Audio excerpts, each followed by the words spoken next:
Hi viewers, India's largest digital media network Suman టీవీకి స్వాగతం. ప్రస్తుతం మనతో ఉన్నారు happiness and mindfulness coach doctor Anuhya. చాలా మంది భావోద్వేగాలకు గురవుతూ ఉంటారు. అంటే ఎమోషన్స్ ఎక్కువగా క్యారీ చేసే కొద్దీ మనం ఎమోషన్స్ ఎంత క్యారీ చేస్తే అంత బాధపడుతూనే ఉంటాం. అట్లనే ఎమోషన్స్ లేకపోయినా కష్టమే. బ్యాలెన్స్ చేయడం చాలా ఇంపార్టెంట్ కాబట్టి అనూహ్యని అడిగి మనం ఈ ఎమోషన్స్‌ని ఎలా డీల్ చేయాలి అనేది తెలుసుకుందాం. నమస్తే అనూహ్య. నమస్తే అండి. అనూహ్య, కొంతమందికి ప్రతిదానికి భయపడుతూ ఉంటారు. మెయిన్‌గా చూసుకుంటే ఇంటర్వ్యూస్‌కెళ్ళేటప్పుడు హ్మ్. వాళ్ళలో చాలా టాలెంట్ ఉంటుంది. మంచి క్వాలిఫికేషన్ ఉంటుంది. అన్నీ ఉంటాయి. హ్మ్. ఒక్క భయంతో వాళ్ళు సెలెక్ట్ అవ్వకపోయే వాళ్ళు చాలామంది ఉన్నారు. హ్మ్. అంటే ఒక ఇంటర్వ్యూలోనే కాదు, పిల్లల నుంచి చూస్తే మనం స్కూల్‌లో చేర్పించినప్పుడు కూడా పిల్లలు చాలా భయపడుతూ ఉంటారు. కొందరు బాగా డేర్ అండ్ డాష్‌గా ఉంటారు. ఆ భయంతో స్కూల్‌కి పోననేవాళ్ళు. హ్మ్. పెళ్ళైన తర్వాత అమ్మాయి అత్తగారింట్లో అడుగుపెట్టినప్పుడు భయపడేవాళ్ళు చాలామంది ఉన్నారు. అంటే ప్రతి దానికి భయం అనేది మనకు ముందడుగు వేయకుండా ఆపేస్తూ ఉంటుంది. ఈవెన్ మనం వర్క్ చేస్తున్న ప్లేస్‌లో కూడా పక్కన వాళ్ళని చూసి భయపడే వాళ్ళు చాలామంది ఉంటారనమాట. హ్మ్. చాలా మంది అనుకోవడం కన్నా తక్కువ మంది అయితే ఖచ్చితంగా ఉంటారు. బట్ ఆల్మోస్ట్ భయంతో వెనకడుగు వేసి జీవితంలో వాళ్ళు ముందుకు రాలేకపోతూ ఉంటారు. ఈ భయం రాకుండా మనం ఏమన్నా చేయొచ్చా? భయం వచ్చినప్పుడు దాన్ని ఎలా డీల్ చేయాలి? ఫియర్ అంటే నేను 2 మీనింగ్స్ చెప్తాను. ఒకటి face everything and rise. Super. Hmm. ఇంకొకటి forget everything and run. Super. Choice అనేది మీ చేతిలో ఉంది. మీరేం యెస్. చేస్తారు అనుకుంటున్నారు అనింది. మీరన్నీ మర్చిపోయి పరిగెట్టేసి పారిపోతారా? అన్నీ వదిలేసి నా వల్ల కాదు, నాకు చేత కాదు అని. లేదా ఆ భయాన్నే మీరు మీ చేతిలో తీసుకొని ఒక పవర్‌లా తీసుకొని చేంజ్ చేసుకుంటారా అనింది. హ్మ్. కదా! భయం వల్లే మనం ముందుకెళ్ళలేకపోతున్నాం. కరెక్ట్. ఈ భయం వల్ల ఏమవుతదంటే మనం ప్రెజెంట్‌లో జీవించం ఎప్పుడు గూడాను. హ్మ్. ఫ్యూచర్‌లో జీవిస్తాం. రైట్. వాట్ ఇఫ్ హ్మ్. ఒకవేళ అలా హ్మ్. జరిగితే ఎలా? యెస్. ఏమో? ఏమవుతుందో? ఇలాంటి చాలా ఆలోచనలొస్తూ ఉంటాయి. హ్మ్. ఫియర్ నుంచే ఓవర్ థింకింగ్ అనేది కూడా పుట్టుకొచ్చింది. ఓవర్ థింకింగ్ గానీ, ఓకే. నెగెటివ్ థింకింగ్ కానీ ఏదైనా కూడాను. దీనికి ఎలాగ డీల్ చేయొచ్చు అంటే ఒక చిన్న పదం చెప్తాను. ఫేస్. హ్మ్. ఎఫ్ అంటే ఫేస్ యువర్ ఫియర్స్. అంటే మీ భయాన్ని మీరు ఎదిరించండి. ఎలా ఎదిరిస్తారు? ఇప్పుడు మీరన్నట్టు ఇంటర్వ్యూలోని మీకు భయం. నలుగురు ముందు కూర్చొని మాట్లాడాలంటే భయం. లేదా ఒక చిన్న పిల్లోడినే తీసుకున్నాం. హ్మ్. స్టేజ్ మీద వాడేదో టాపిక్‌లో కరెక్ట్. మాట్లాడాలి. భయం. స్టేజ్ ఫియర్ అనేది చాలా యెస్. కామన్. చాలా మందికుంటుంది. అందరిలో ఉంటుంది. అవును. Public speaking. యెస్. చాలా భయం. హ్మ్. ఏం చేయాలి మీరు ముందు? చిన్న చిన్నగా ఫేస్ చేయాలి ఆ ఫియర్ అనేది. హ్మ్. ఫస్ట్ అద్దం ఉంటుంది గదా! అందరి దగ్గర ఉంటుంది ఇళ్లల్లో అద్దం. అద్దం ముందు మాట్లాడండి. హ్మ్. అద్దం ఒక మెట్టు దాటిన తర్వాత రెండో మెట్టు. మీ యొక్క క్లోజ్ ఫ్యామిలీ ఇంకా ఫ్రెండ్స్ ఉంటారు గదా! ఒక నలుగురైదుగురు బాగా క్లోజ్ ఫ్రెండ్స్ అనేది. వాళ్ళ ముందు మాట్లాడండి. ఇంకొంత కాన్ఫిడెన్స్ వస్తుంది. హ్మ్. తర్వాత బయటకెళ్ళి మాట్లాడండి. ఇలా ఒక్కొక్క మెట్టు మెట్టు దాటుకుంటూ మనం ఫేస్ చేయగలగాలి. సెకండ్ ఏ. ఏ అంటే యాక్సెప్ట్. ఈ భయం నుంచి యాంక్సైటీ వస్తుంది. అది అన్నీ వస్తుంది. యాక్సెప్ట్ చేయాలి. మీకేదైనా పలానా విషయం వల్ల భయం ఉంది అంటే యాక్సెప్ట్ చేయండి. హ్మ్. దానికన్నా నేను కంట్రోల్ చేయాలి అనుకున్నప్పుడే ఇంకా ఎక్కువ ప్రాబ్లమ్ అనేది వస్తది. స్ట్రెస్ అనేది పెరిగిపోతది. అది యాక్సెప్ట్ చేస్తే మనకు ఆటోమేటిక్‌గా తగ్గుతది. ఎందుకంటే యాక్సెప్ట్ చేస్తేనే కదా మనం ముందుకి ముందుకెళ్తాం. వెళ్తామనింది. సి. సి అంటే కామ్ యువర్ మైండ్. హ్మ్. అది ఎలా చేసుకుంటారు? జస్ట్ మార్నింగ్ లేచాక ఒక 5 మినిట్స్ ఆఫ్ సైలెన్స్. ఏమి చేయక్కర్లేదు. జస్ట్ మీ బ్రీతింగ్ ఇన్‌హలేషన్, ఎక్స్‌హలేషన్ మీద అబ్జర్వ్ చేసుకుంటూ. మెడిటేషన్ అలవాటు ఉంటే మెడిటేషన్ అంటే మెడిటేషన్ చేసుకోవచ్చు. ఇలా మనం కామ్ అండ్ పీస్‌ఫుల్‌గా ఉండడం అనేది అంటే ఇవన్నీ ఏంటంటే ఇవన్నీ చేయటం వల్ల మనకి స్ట్రెస్ అనేది తగ్గుతది కొంచెం. ఇంకా బెటర్‌గా మనం ముందు అడుగనేది వేయగలం. కామ్‌గా, పీస్‌ఫుల్‌గా ఉంటాం కాబట్టి. ఈ ఎక్స్‌పెక్టేషన్స్. హ్మ్. ఏంటి ఎక్స్‌పెక్ట్ చేయాలి మీరు? ఒక పాజిటివ్ మైండ్ సెట్‌తో ఉండాలి. అది ఎలా ఉంటారు? మీరు ఏదైనా భయంగా మీరు నెగెటివ్‌గా ఏదైతే చెప్పుకుంటారో దాన్ని పాజిటివ్‌గా క్వెషన్ చేసుకొని తిప్పి చెప్పండి. హ్మ్. నేనిది చెయ్యలేను. నాకు ఇది సాధ్యం కాదు అన్నప్పుడు తిప్పి నా వల్ల అవుతుందిది. నేనిది సాధించగలను.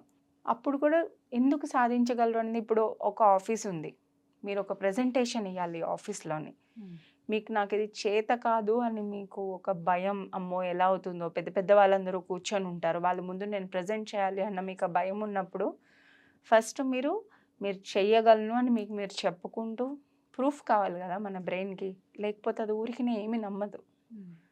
ఇది వరకు మీ కెరియర్లోని మీకు వచ్చిన సక్సెసెస్ కానీ, లేకపోతే మీరు ఏదైనా బాగా షాబాషి అనిపించుకున్న పనులు కానీ, ఇదివరకు చేసిన మీటింగ్స్లో కానీ ఏమైతే ఉంటాయో అవన్నీ ఒక్కసారి గుర్తుకు తెచ్చుకోండి.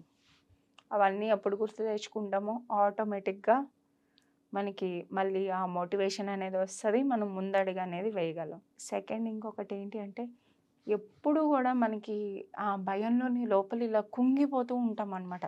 నలుగురితోని చెప్పము, ఏమీ లేదు, ఎందుకంటే ఏదో చిన్న చూపు చూస్తారేమో అన్న అది ఇంకొక భయం. వీళ్ళు నన్ను ఎలా అంచనా చేస్తారు, వీళ్ళు నన్ను తక్కువగా చూస్తారేమో అది అని. అలా కాకుండా మీ చుట్టుపక్కల అంటే ఒక సర్కిల్ని పెంచుకోవాలి. ఎలాంటి సర్కిల్? మీరు షేర్ చేసుకోగలిగినట్టు సర్కిల్. మీకు జడ్జ్ చేసేవాళ్ళు కాదు, అలా అయింది ఇలా అయింది అని సజెషన్స్ ఇచ్చేవాళ్ళు కాకుండాను మిమ్మల్ని విని అర్థం చేసుకునే వాళ్ళని, అలాంటి వాళ్ళని మీరు చుట్టుపక్కల పెట్టుకోవాలన్నమాట. అవసరమైతే హెల్ప్ తీసుకోండి. ఇవన్నీ చిన్న చిన్న ఫాలో అవటం వల్ల మనలో ఉన్న ఫియర్ అనేది మనం ఖచ్చితంగా అధిగమించగలం. అంటే ఇప్పుడు మామూలుగా మనం ఏది చూసుకున్నా ఫస్ట్ చిన్నప్పటి నుంచి ఏదైనా స్టార్ట్ అవుతుంది. అంటే కొందరి ఇళ్ళలో పిల్లలు ఎలా ఉంటారు అంటే, ఎవరన్నా కొత్త వాళ్ళు వచ్చారు అంటే రూమ్లో నుంచి బయటకు కూడా రారు. అవును. అంటే ఏ ఏజ్లో వాళ్ళకి భయం అనేది స్టార్ట్ అవుతుంది, దాన్ని పేరెంట్స్ ఎలా ఐడెంటిఫై చేయాలి? చాలా మంచి క్వశ్చన్. 5, 6, 7 ఇయర్స్ వరకు కూడా పిల్లలు చాలా ఓపెన్గా ఉంటారు, ఈజీగా ఉంటూ. అది ప్రీ టీన్స్ అనమాట. అంటే మనకి 10 to 14 నుంచి 10 to 12 10 to 13 ఆ ఏజ్ గ్రూప్ నుంచి వాళ్ళు ఎక్స్పీరియన్స్ అవ్వడం అనేది స్టార్ట్ చేస్తారు. అది ఎందువల్ల వాళ్ళు చుట్టుపక్కల అందరినీ గమనిస్తూ ఉంటారు అనమాట. ఆ ఏజ్ వరకు ఇప్పుడు 1 to చిన్నప్పటి నుంచి కొంత ఏజ్ ఒక 5-6 ఇయర్స్ వరకును ఓన్లీ వాళ్ళు తల్లిని గమనిస్తూ ఎక్కువ శాతం ఇంట్లో వాళ్ళని గమనిస్తూ అలాగే ఉంటారు. కొంచెం వాళ్ళకి ఊహ తెలిసి తర్వాత అయ్యే కొద్దీ చుట్టుపక్కల పరిసరాల నుంచి ఎక్కువ నేర్చుకుంటారనమాట. ఎలాగా అబ్జర్వ్ చేయొచ్చు అంటే, మీ పిల్లల్లోని ఏదైనా బిహేవియర్లోని ఏదైనా సడన్గా చేంజ్ వచ్చిందా ఫస్ట్ మనకు అక్కడ తెలిసిపోతూ ఉంటుంది. రెగ్యులర్గా వాళ్ళు చేసేది, వాళ్ళు ఏమైనా ఒక అడుగు వెనక్కి వేస్తున్నారా, చాలా క్లోజ్గా అబ్జర్వ్ చేయాలన్నమాట మనం పిల్లల్ని. అప్పుడు వాళ్ళతో మాట్లాడాలి. మనం వాళ్ళతో మాట్లాడితేనే తెలుస్తుంది. ఇప్పుడు ఒక పిల్లడు నలుగురు మన ఇంటికి వచ్చినప్పుడు రావట్లేదు అంటే దాని వెనకాతలో ఒక కారణం ఉండి ఉండొచ్చు. మేబీ స్కూల్లోనో లేకపోతే బస్లోనో వాళ్ళ ఫ్రెండ్స్లోనో ఏదైనా టీచరు ఎవరైనా బాగా వాళ్ళని అరిచి ఉండి ఉండొచ్చు, తిట్టి ఉండి ఉండొచ్చు, లేదా ఒక కమెంట్ పాస్ చేసి ఉండి ఉండొచ్చు. అది వాళ్ళ మనసుకి తీసుకోలేక వాళ్ళు అలా బిహేవ్ చేసి ఉండి ఉండొచ్చు. ఇక్కడ ఏమవుతుందంటే ఉల్టా అవుతుంది. పేరెంట్స్ ఏం చేస్తామంటే, మనం పిలుస్తాం, వాళ్ళు వచ్చినప్పుడు అంతా బాగానే ఉంటుంది, వాళ్ళు వెళ్ళిపోయాక పిల్లల్ని పట్టుకొని అవును, అలాంటి వాళ్ళు కూడా ఉంటారు.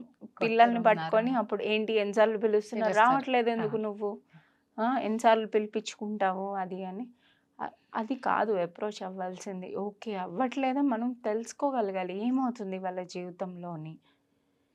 ఇది ఎలా తెలుసుకోగలం అంటే, మనం పిల్లలకి టైం ఇస్తేనే స్పెండ్ చేయగలం. అది కూడా కరెక్ట్ టైం, క్వాలిటీ టైం. ఒక గంట ఇవ్వక్కర్లేదు, మనం ఒక 10 minutes ఇవ్వగలిగిన ఆ టైంలోని మనం వాళ్ళతో కనెక్షన్ అనేది పెంచుకోవాలి. మనం ఆ కనెక్షన్ పెంచుకున్నప్పుడే పిల్లలు మనకి ఏమైనా షేర్ చేస్తారు. ప్రాబ్లం ఏమవుతుందంటే, యాజ్ ఎ పేరెంట్స్ అథారిటీ మోడ్లోకి వెళ్ళిపోయి ఎప్పుడు కూడా మనం కరెక్షన్ మోడ్లోనే ఉంటాం, కనెక్షన్ మోడ్లో ఉంటాం. కరెక్ట్, అందే కనెక్ట్ బిఫోర్ కరెక్ట్ అనమాట. ఇప్పుడు మనం చెప్పేది వాళ్ళు వినాలి అంటే ముందు మనం వాళ్ళతో ఒక కనెక్షన్ అనేది డెవలప్ చేసుకోవాలి, అప్పుడే ఆ కరెక్షన్ అనేది వస్తుంది. సో అనూహ్య, మీరు వెబినార్ క్లాసెస్ స్టార్ట్ చేయబోతున్నారు కాబట్టి, సో ఈ క్లాసెస్ ఎప్పుడెప్పుడు స్టార్ట్ అవుతాయి, ఎన్ని డేస్, ఇక అదేవిధంగా ఇందులో ఏమేమి మీరు నేర్పిస్తారు, ఎలాంటి వాళ్ళు జాయిన్ అవ్వాలి మీ క్లాసెస్లో? జీవితంలో ముందుకు సాగాలి అనుకున్న వాళ్ళు, ఏమీ చేయలేకపోతున్నామే అని బాధతో ఉన్నవాళ్ళు, ఏం చేయాలో ఎలా వెళ్ళాలో డైరెక్షన్ లేకుండా క్లారిటీ లేని వాళ్ళు, వీళ్ళందరూ కూడా జాయిన్ అవ్వచ్చు. అన్నీ ఉన్నా కూడాను ఇంకా ఏదో మిస్సింగ్. నాకు ఇంకా కావాల్సింది ఏదో ఉన్నింది అని హ్యాపీగా లేరు. హ్మ్. అలాంటి వాళ్ళు జాయిన్ అవ్వచ్చు. ఓకే. చాలా స్ట్రెస్ ఉంది వాళ్ళ లైఫ్‌లోని. హ్మ్. ఎలా డీల్ చేసుకోవాలి తెలియట్లేదు. హ్మ్. అలాంటి వాళ్ళు కూడా జాయిన్ అవ్వచ్చు. క్లాసెస్ ఎప్పుడెప్పుడు స్టార్ట్ అవుతాయి? క్లాసెస్ ఈ మంత్ 21, 22, 23 3 డేస్ ఉంటాయి. సో, ఇదండి అనూహ్య చెప్పినట్లు మీకు ఎవరికైనా ఇలాంటి వాళ్ళు ఉండి అంటే ఇది ప్రతి ఒక్కళ్ళకి ఇంపార్టెంటే కాబట్టి ఎవరైనా సరే ఇంట్రెస్ట్ ఉంటే కింద స్క్రోల్ అవుతున్న నంబర్‌కి కాల్ చేసి కాంటాక్ట్ అవ్వండి.